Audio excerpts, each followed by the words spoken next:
what we all thought was gonna happen seems to be here, maybe sooner than we anticipated. Xbox will no longer have permanent console exclusives going forward, according to Jess Gordon. He's a reporter at Windows Central, has a pretty great track record, tier 2 here.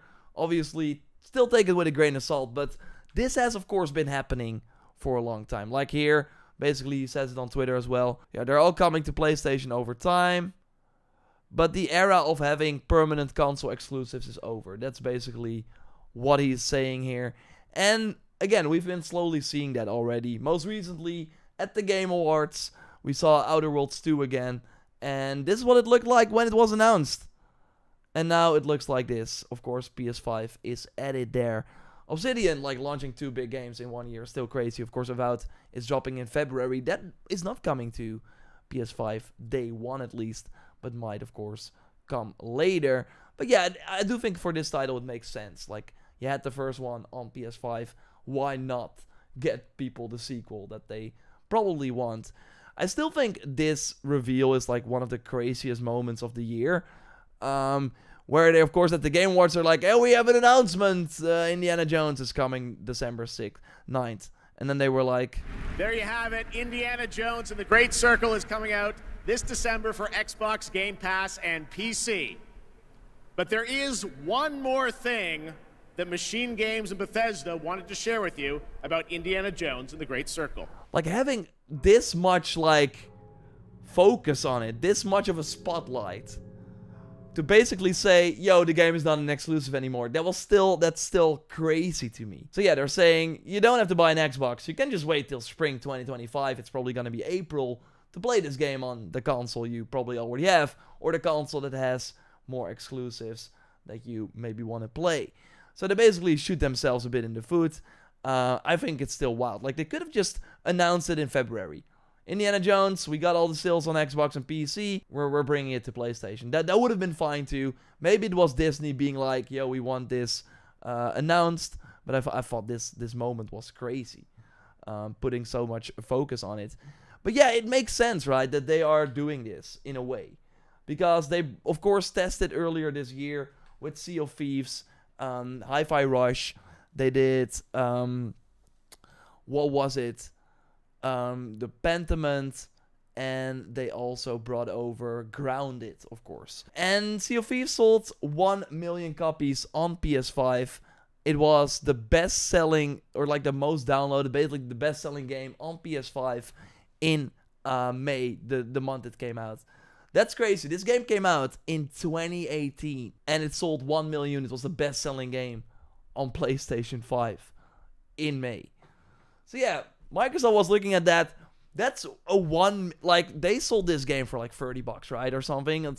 That is money they otherwise would not have made on a game that was not gonna sell an Xbox to anyone, probably, or a PC, or like they got all the juice out of it on their own platform. So then they were like, why are we not doing it with more? And here people are basically saying, no way Fable goes to PlayStation 5. That would be devastating for their brand. Like, actually would put them in the dirt. Of course, that's a bit too much. The game was monstrously expensive. It might not be day one, but it will come with the current plan in place. So yeah, Fable coming to PS5. Get hyped, get hyped. I'm excited for that. Like, I get it if you bought an Xbox as your sort of preferred platform. You were like choosing between an Xbox and a PlayStation at the launch in 2020. And we're looking at the lineup on Xbox and PlayStation, and we're like, I want to play these games, so I'm going with Xbox. I love Bethesda, so I'm going with Xbox because those games will now be exclusive, as they were saying back then. To then figure out later on that it was not going to be the case. Like, if we look at their announced list here, we of course see Doom was announced for PS5 day one. Like, that's another like sort of hint at that they always wanted to do that. They probably looked at the numbers and were like, okay, Doom sold like 50%. Doom Eternal sold 50% on PS5. Yeah, we need to bring the sequel there too. So it's kind of an interesting situation. And also looking at, for example, Indiana Jones, that of course just came out. I still need to play it. I'm hearing amazing things about it. But it's not great. The max concurrent here, 12,000. Obviously, it's on Game Pass on PC and on Xbox. Like, I don't want to say the game is not popular. If we go to the most played right now, we do see, of course, you got the usual suspects. Rainbow Six Siege doing really well at number 5. And then we have, like, Indiana Jones at number 7. Like, that's great. So a lot of people are playing it through Game Pass. But it's just not selling. They're not making a lot of, like, $70 pups on it. So, yeah, it makes sense that they want to kind of bring that over to PlayStation, because they told their audience on Xbox to basically be like, you just need a Game Pass subscription for most of the games, and then you don't have to buy another game anymore. It's like getting like a Netflix subscription and then still having to buy a TV show that you would like to see on demand, or like a movie.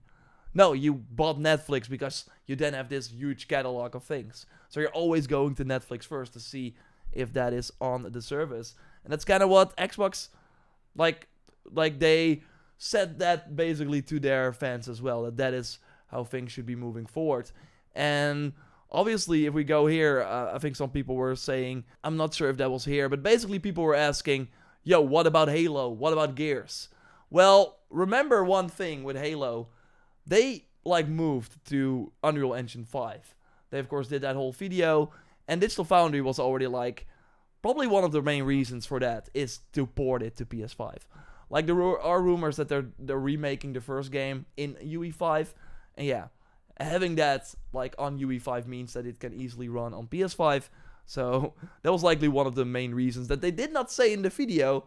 But that was one of the reasons why they're probably switching Halo to Unreal Engine 5. So yeah, it's gonna be interesting. Like, if you look at the first party Xbox games here, if you have a PS5, then you can, like, put Indiana Jones here too. Then you can probably put Starfield here too, that I think is gonna probably come to PlayStation next year. And the biggest reason, obviously, why they should not do this is because it's gonna hurt their hardware sales. Right? But what we have been continuously seeing, and this is not the best example, but it shows you that it just doesn't matter for them. They're so far behind. The month that they had, like, this is the October like sales data in the US. This is the month that they had Call of Duty on Game Pass for them. And there were months like that Starfield came out as well, where still the console sold less than the year prior. Here, the month that they had Call of Duty on Game Pass, which would be like a huge boon, like, hey, if you are going to get a new console, you should get an Xbox, because, yo, then you can get Call of Duty on Game Pass forever. Series X had like an 18% decrease in sales over the year before. When you have a huge thing like that. I want to look at that Starfield news as well. So that was like September 2023, right? Xbox hardware sales were down 54%. So this is in September, right? Oh, this is in 2024. I should have probably, like, looked at that beforehand. But my point is, these exclusives for them are just not selling anymore. They're not bringing in new people to Xbox. Obviously, you could argue that it's like the long game and not the short game. Like, not like a few exclusives should not really help. That is how it worked previously. When you would launch a, like, huge exclusive, your console sales would go up. But yeah, it's just times are different right now. People have their digital library already. They know where their friends are playing, even though you of course have crossplay, but not every game has that. So yeah, it's an interesting situation, of course. And basically what Xbox is seeing is, we're not selling a lot on our own platform because we, like, said to everyone, yo, just use Game Pass. And we also are still making hundreds of millions, like, these games cost hundreds of millions of dollars. And if we do put them on PlayStation, we get a few million sales. So it's not helping our Xbox hardware business, but we are making way more money by putting it on other platforms. So that's kind of what they're gonna do. So it is kind of crazy seeing this rumor, but if you, like, kind of think about it, it makes a lot of sense. And Personally, I think that's good news. Because, yeah, then more people get to play those games. I also want the PlayStation games to be everywhere. Like, that would be great. Like, launch them day one on PC. Like, I get why they're not doing it on Xbox. Because for Sony, the PlayStation is their core business. For Xbox, they already had Minecraft that was everywhere. Like, they already have Windows, PC. So, it already made sense for them to be everywhere. While for PlayStation, it still makes sense to have this one platform that you want to push. But also over there, they're of course launching these games on PC way sooner and sooner. Xbox branded gaming PC handheld is their only path forward. I mean, their only path forward is just to make a ton of money from games, like from software. And yeah, they can still do hardware. And I have an ROG Ally, and that already feels like an Xbox handheld. Like, I'm playing Xbox games on that I otherwise would not have played. So yeah, I do agree, like, having a dedicated Xbox handheld, which they said they were working on, is very exciting. Microsoft will cut off Xbox. I don't think they will. They spent like $69 billion on Activision Blizzard. They're not doing it. It's game sales that make profit. They lose money on hardware anyway. I mean, I do... Like, but you have to remember as well that obviously I still think they should not underestimate the value of having people buy an Xbox. Because those people are, they are in your ecosystem and way more likely to get Game Pass. If you have a person on PC who can be distracted by Steam and by a ton of other services and stuff, and like free-to-play games and something that are not on Xbox, then it's way harder to convince them, yo, get a Game Pass subscription. If you have more Xboxes in more homes, those people constantly get the Xbox ad, right? Or the Game Pass ad. For all their big games, they're like, yo, this game is now on Game Pass, and everyone who opens their Xbox will see that. So you have way more valuable consumers on your own platform, and they are kind of losing that, but it feels like they kind of think that it's a losing game. Like, they could, like, try it once again, because I do think it's kind of, like, unfair in a way to already throw in the towel right now, when they basically did not have any substantial exclusives when they were trying the exclusive thing. Only Forza Horizon and Halo Infinite maybe, but of course, Halo Infinite did not do amazingly well. Forza did do well, but that's still a racing game, so you only get like a certain part of the audience. So now when they're finally launching an Indiana Jones, and Avowed is looking very promising too. Fable, I hope, is gonna be great. Like, when their wheels are finally turning, they kind of throw in the towel. They're like, yeah, okay, but even if those games are gonna be amazing, people will not buy an Xbox. I think Starfield was probably their moment where they were like, if this is not gonna work, nothing will. And yeah, that just did not move the needle in terms of Xbox console sales. When Game Pass was $1 a month, that screwed them a lot. I mean, I don't know. That was like only like the first, like a sort of get people addicted, and then hopefully they forget about it and never unsubscribe. Like you always have to be aggressive like that.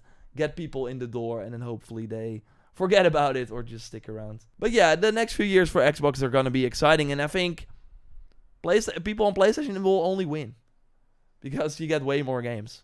And I still think the argument that, like, what if you like kind of look at this and you're like, I want to, like, what if you're on PlayStation, right? And you're like, okay, I want to play Avowed, I want to play South of Midnight, I want to play Doom, and I want to play Fable.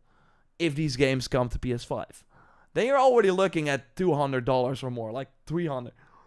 At that point, you can maybe better buy an Xbox and get Game Pass the months these games come out.